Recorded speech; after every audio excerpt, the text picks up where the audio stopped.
the world, the United States Army is on the alert to defend our country. The Military Police Corps has a big part in this defense. Here's how General Maglin, the Provost Marshal General, puts it.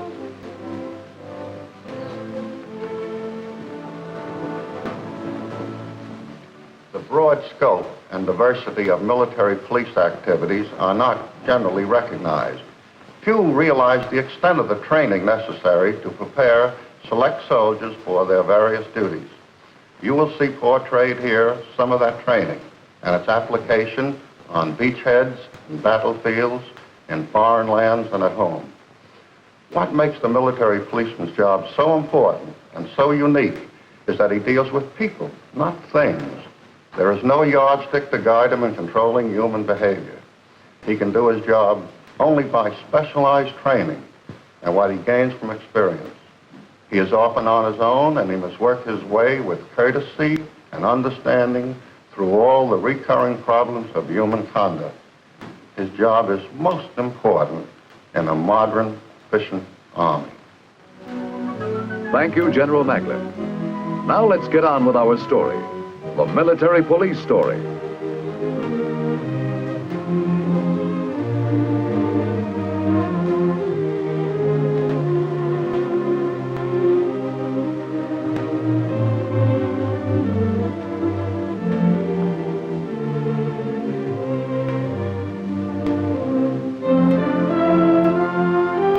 Everybody knows the job of the MP, the military policeman, to make life miserable for the rest of the Army.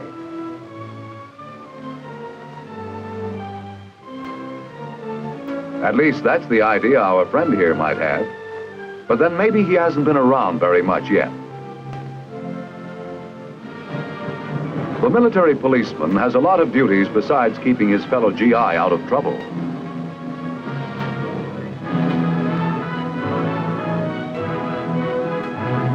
He's a combat soldier as well as the policeman of the Army. He's a fighting cop. Along with a helmet full of other things, it's up to him to control the tremendous traffic of war. And it's his job to handle the prisoners of war.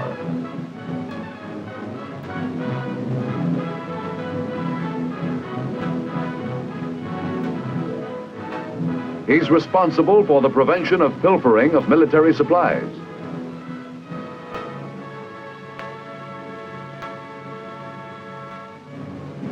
And you were as apt to find him running down guerrilla fighters in the Korean hills.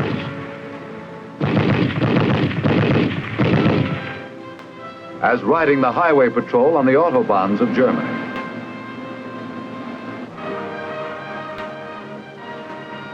Yes, a lot of knowledge and a lot of training goes into the making of today's MP.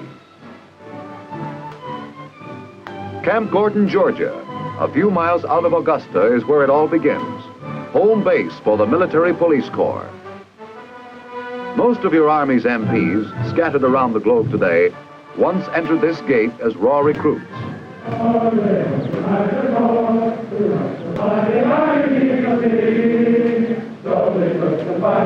It is here in the Provost Marshal General Center that the military policeman gets his training, both as soldier and guardian of the military law. New recruits come directly from their induction centers to Camp Gordon for training as military policemen. And sometimes they wonder why. A soldier, sure, but a military cop. I imagine you're all wondering why you're here. Why you're going to be trained as military policemen. And maybe you don't like the idea of policing your fellow soldiers. Well, for one thing, policing your fellow soldier is mostly helping him to stay out of trouble. First of all, you're going to become soldiers yourself with 8 weeks of rough, tough infantry basic training. And then you're going to get 8 weeks of training in the duties and techniques of being a military policeman.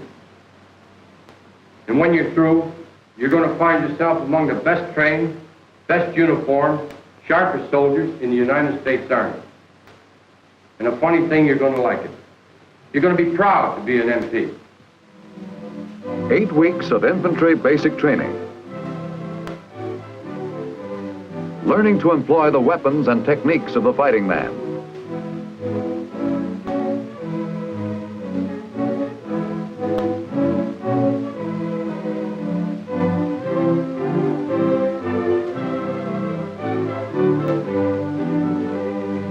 And then training for all the specialized duties of the military policeman.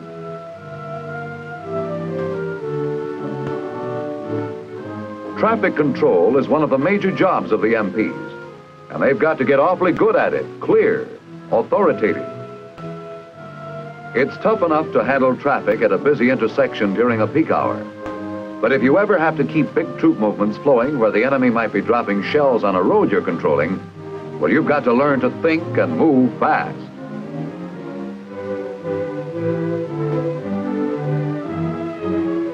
And that's why the heat's put on the student right in training.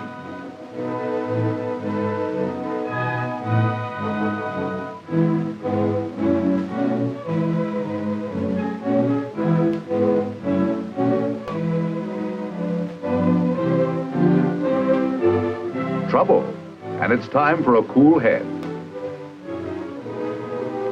Not that kind, though, it won't help.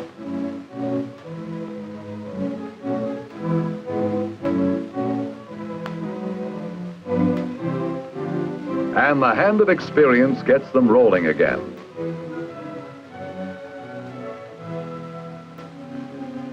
Apprehension of military offenders and suspects is another MP duty.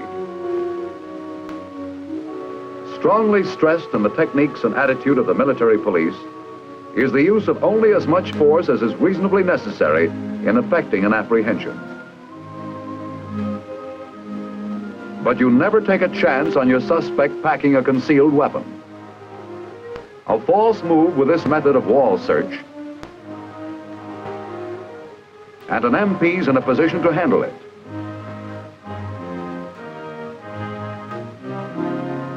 And the handcuffs. A foolproof way of getting them on without running into trouble.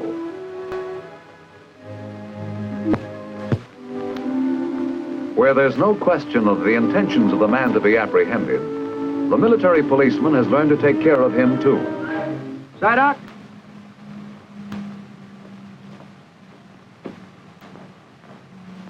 Psyduck is going to try to stab me downward into the chest. Here's what I'm going to do.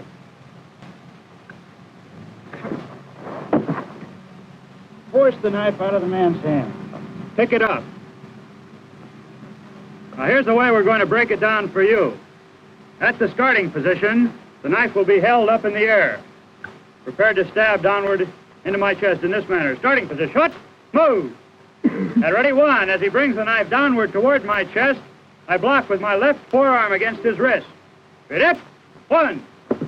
At ready, two, I reach my right arm underneath his arm, take a hold of my own hand, lock my elbows together and force him down to the ground, kneeling on his shoulder to make him drop the knife.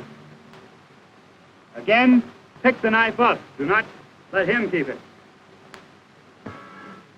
Against wooden knives for training purposes instead of cold steel, the ancient and effective techniques of judo are mastered by the military policeman for dealing with a tough customer.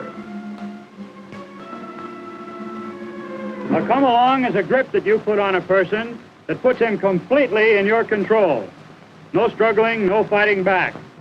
The first come-along that we're going to show you here today is what we call the hammerlock come-along.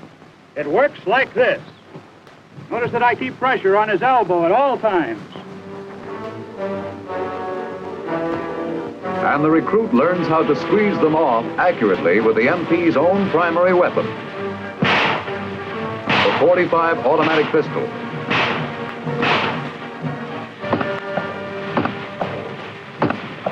This phase of instruction is a practical exercise on riot control.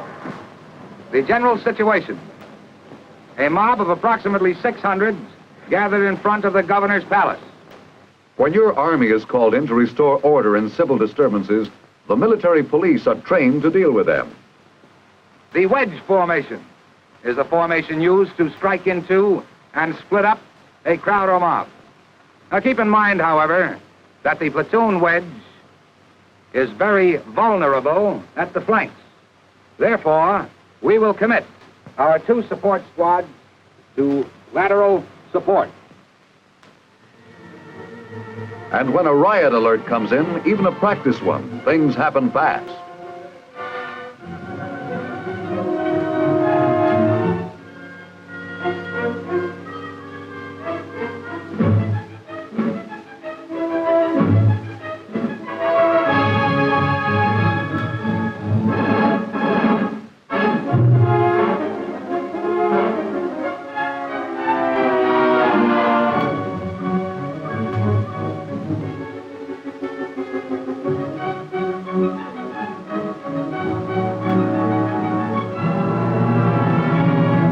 An important rule in riot control, as with other MP work, is to exert the least force necessary to do the job. A show of strength by a determined-looking MP outfit is sometimes sufficient in itself to discourage a civil disturbance.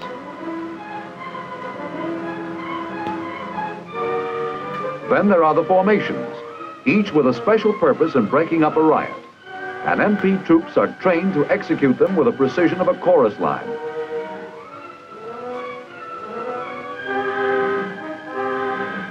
The wedge formation, a line of bayonets to keep a mob moving, avoids bloodshed, but restores law and order when the MPs are called on for the job.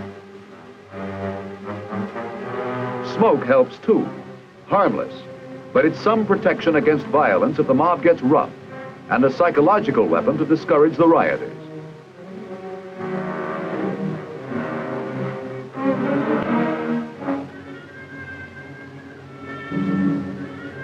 Tear gas can be used also as a non-harmful persuader to send the crowd home. A course in criminal investigation for specially qualified MPs trains the detectives of the Army's police force, the military police criminal investigators. In their final examinations, 2-man student teams are called upon to carry through complete investigations of assorted simulated crimes. Each case calls into practice every phase of their classroom training, including crime photography and sketching.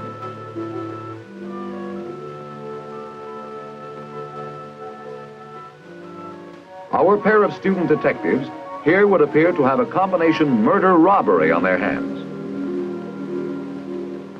Every shred of evidence, every clue, is carefully noted and preserved. And let not our military Sherlocks overlook any possible bet.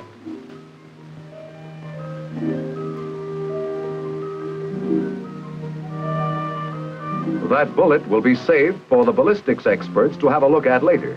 It may identify the killer's gun. Fingerprinting is, of course, a vital subject for the military police investigators.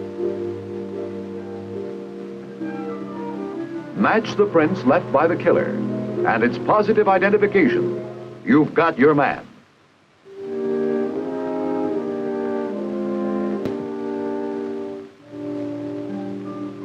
The clues lead the student team to a simulated suspect, and they learn how a lie detector might help get the truth from him. Were you born in the United States? Yes. The investigators find out that all questions for the lie detector must be short, clear, and require only a yes or no answer to properly evaluate the suspect's responses on the machine. Can you drive a car? Yes.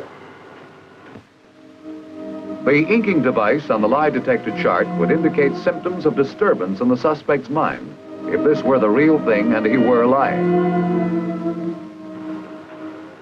Do you know who shot Corporal Smith? No.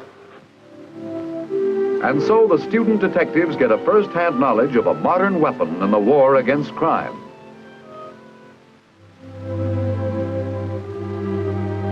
At the Criminal Investigation Laboratory, the trainees can become familiar with the very latest equipment for the analysis of evidence.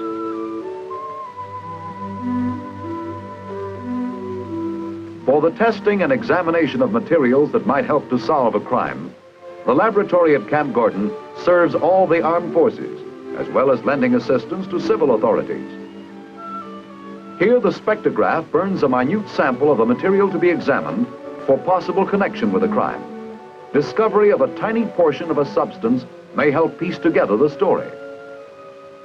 So sensitive is this device that a study of the photographed spectrum of the colors produced by the burning can actually detect the presence of a material making up only 1 part per million of the tested sample. Wet chemistry analysis probes into the content, too, of submitted evidence, may come up with the answer to a crime mystery in the indication of a poison or narcotic.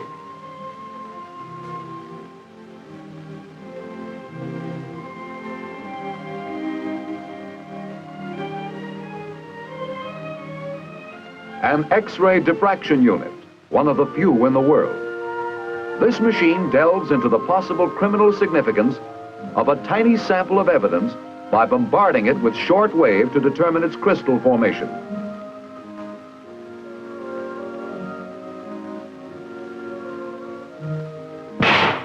In the ballistics department, bullets are fired from suspected guns to be checked with bullets found at crime scenes.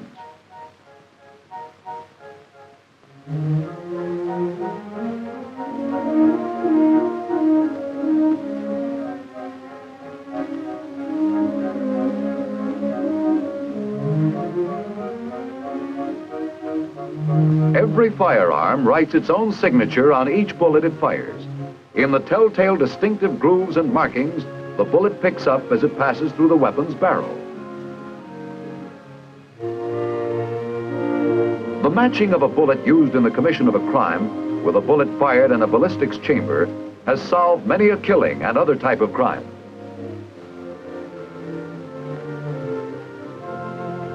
A complete fingerprinting laboratory here too, with every device for bringing out a print that may point to a criminal with positive identification.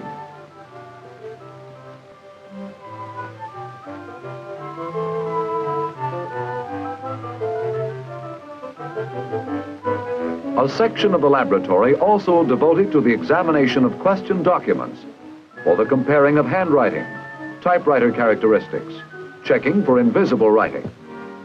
Yes, when a man completes his training as an MP, those initials spell something different to him than when he showed up as a recruit. Responsibility, pride, knowledge, MOS, Military Occupational Specialty 1677. Military policeman. And so, ready for assignment, ready to answer the next call from whatever spot on the globe it might come. The call for a trained MP. Maybe it's Germany, and one of the many important MP functions there, the Highway Patrol.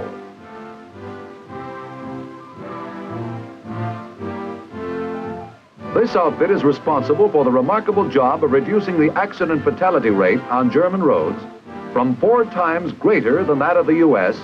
to less than America's highway death rate. And the operation entails something more than watching out for speed violators and careless drivers. Attention all cars, stolen truck.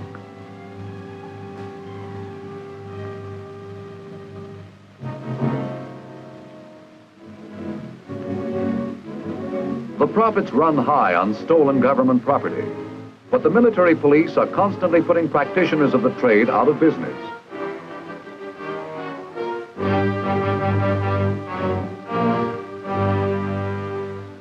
Railroad security is another important function of the military police. In Germany, an MP Railroad Guard battalion carries out this vital task. Critical military supplies and equipment are landed at ports of embarkation and then shipped by rail, since it is the responsibility of railroad guards to prevent pilferage and sabotage. The men undergo special training to prepare for this assignment. Stress is placed on the ingenious methods employed by criminals and enemy agents, and MPs learn to anticipate and recognize the devices peculiar to pilferers and saboteurs of many nations.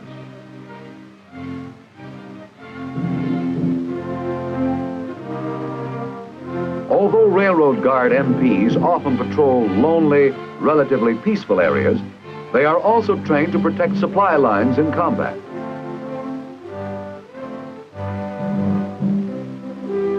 Protecting military mail is another duty of the Railroad Guard MPs. Mail for U.S. troops in Europe arrives in the U.S. zone of Germany, then is shipped by rail. Military policemen ride mail cars to see that the mail gets through to every U.S. outpost in Europe. To travel on trains run by the U.S. military, such as the Frankfurt-Berlin Express, passengers must have proper travel documents. U.S. MP railroad guards make certain that no unauthorized persons slip on board. As in most military police assignments, this requires vigilance tempered by tact and courtesy. When the train starts on its journey, military policemen will be on board. During the 110-mile trip across the Russian zone of Germany, it is the responsibility of railroad guards to protect passengers.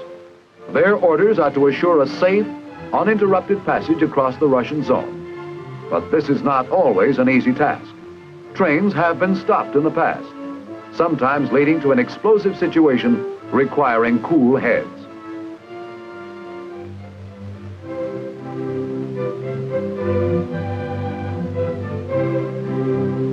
A train similar to the Frankfurt-Berlin Express, called the Mozart, passes through the Russian zone of Austria. It travels from Munich to Vienna.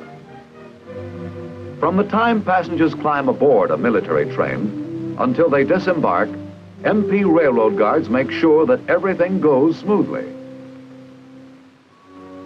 MPs in the U.S. sector of Berlin have one of the touchiest jobs ever assigned the military police corps. Working on a powder keg, they must employ tact and diplomacy as two of their most important weapons. With most streets separated from the Soviet sector only by a barricade, each MP realizes that, in a sense, he must be an unofficial U.S. diplomatic representative. MPs have jurisdiction over U.S. military forces and those U.S. civilians working with the Army. But they must work in close cooperation with the West German police.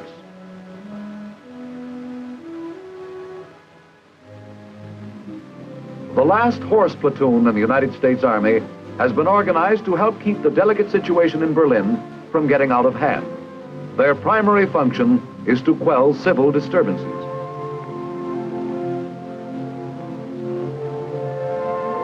Picked military policemen have been given intensive training as horsemen. Here they go into a wedge formation. Like their dismounted brothers, they have discovered that the wedge can be very effective in subduing rioters with a minimum of injury to all concerned. And like their dismounted counterparts, they have been trained to execute formations with speed and precision.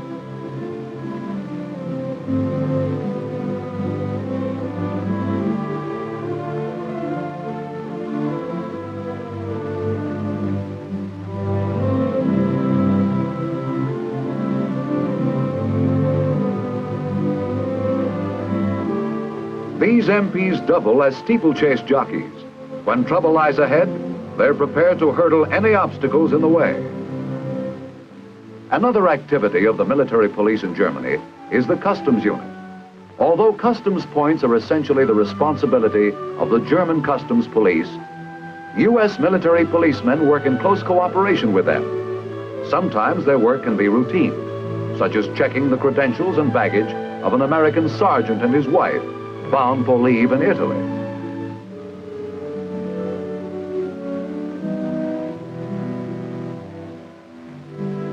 Far from routine, however, are the efforts of U.S. military police to prevent the flow of strategic materials into the Soviet orbit. Through deception and falsified documents, Russia's attempts to overcome shortages of strategic materials has led to one of the greatest organized smuggling rings in history. To combat it, MPs must match wits with some of the cleverest black marketeers, crooks and near crooks in the business. Smuggling activities have become so widespread that the opportunists who spearhead them have been called Russia's sixth column. Every freight train that leaves the American zone destined for the Soviet zone or a Soviet satellite is carefully checked to stop the sixth column from sneaking badly needed items like steel, machine tools, and chemicals into the Iron Curtain countries.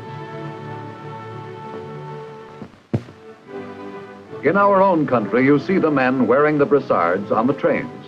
along with their counterparts of the Navy, the Shore Patrol, polite, helpful, but forceful, checking travel orders, identification, preventing trouble where possible, dealing with it sternly, swiftly when it comes.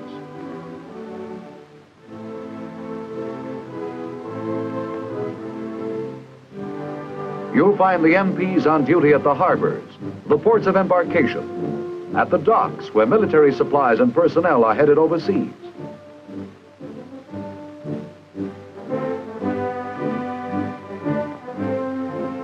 On guard against pilferage, sabotage, fire, helping to make sure the shipments are going to get where they are needed.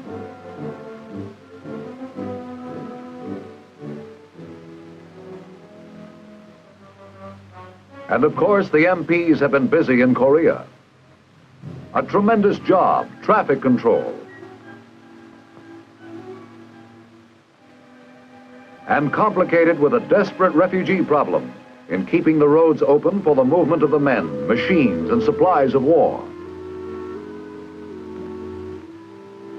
The dispossessed, the uprooted, the homeless ones in the wake of war.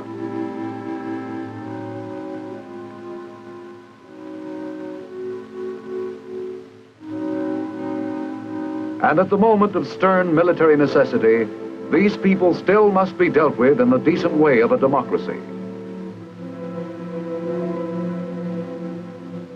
Refugee control, another job of the military police. And on the job, making sure with detection devices that the enemy is not using our humanitarianism to smuggle in weapons behind the line. Road reconnaissance, too, a part of traffic control. A bridge bombed out, a road blocked, and the MPs have to come up fast with the answers on the alternate routes, detours. And so road reconnaissance crews keep constant check on routes, condition of bridges, facilities of every road in the area. Security behind the lines in a combat zone is pretty much up to the military police, too. In Korea, it meant a constant alert and plenty of action against roving guerrilla bands.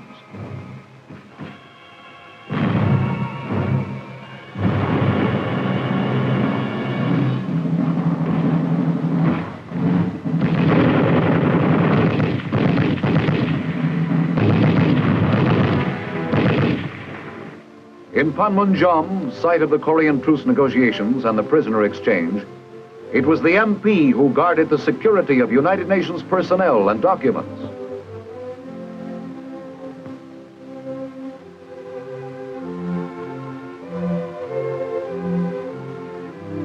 Men to be depended upon in a delicate situation, to carry on their duties without incident while rubbing elbows with the enemy. The job, too, of watching out for enemy action in the neutral zone, guarding against the communists taking advantage of the flag of truce. And it's up to the military police to handle the prisoners of war. Besides the responsibility of preventing escape, the MP must see that prisoners are treated in full accord with the provisions laid down by the Geneva Convention. Article 13, prisoners must be protected against violence, intimidation, insults, and public curiosity. Article 16, prisoners shall be treated without any adverse distinction based on race, nationality, religious belief, or political opinions. Article 19, prisoners shall be evacuated as soon as possible after their capture to camps far enough from the combat zone to be out of danger. Article 26, the basic daily food rations shall be sufficient in quantity, quality, and variety to keep prisoners in good health. Article 27, clothing shall be supplied the prisoners in sufficient quantities to make allowance for the climate of the region. No prisoner may be employed on labor of an unhealthy or dangerous nature. Stern vigilance with human decency, the MP way of handling prisoners of war. Amphibious operation.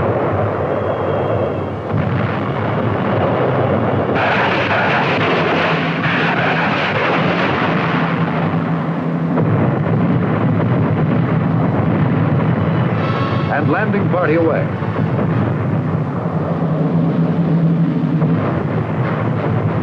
Including the military police. The fighting cop, the policeman who storms his way in to take over his beat. He moves in with the infantry. And then he gets going on all the special duties, straggler control, prisoner handling. He's the man with the answers and the directions on the beachhead. Essential supplies are coming in fast, and it's the MP who has to see that a critical bottleneck doesn't develop. Traffic control, and there's got to be a map tucked away in an MP's head. He's the authority on routes and installations, and his information must be up to the latest shift in the battle line, knowledge of the latest road under fire. Nobody loves a cop, they say, except when you need one. Well, the U.S. soldier around the world has learned that he'll find the MP by his side in time of need.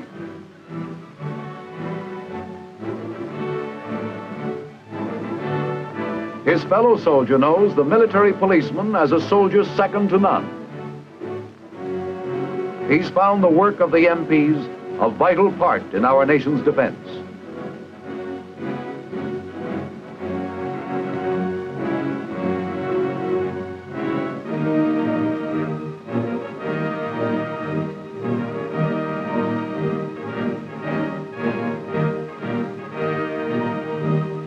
The crossed pistol emblem of the military police, the fighting police force of your army. General Maglin will sum up what it can mean to you. Today's military policeman, you will agree, is equally at home in his combat gear or in his snappy town patrol uniform. He can fight in combat when his duties require it. In enforcement, he doesn't look for trouble, he looks out for trouble. When a military policeman must warn or even apprehend a serviceman, his approach is professional. There's nothing personal about it. It's a job that has to be done.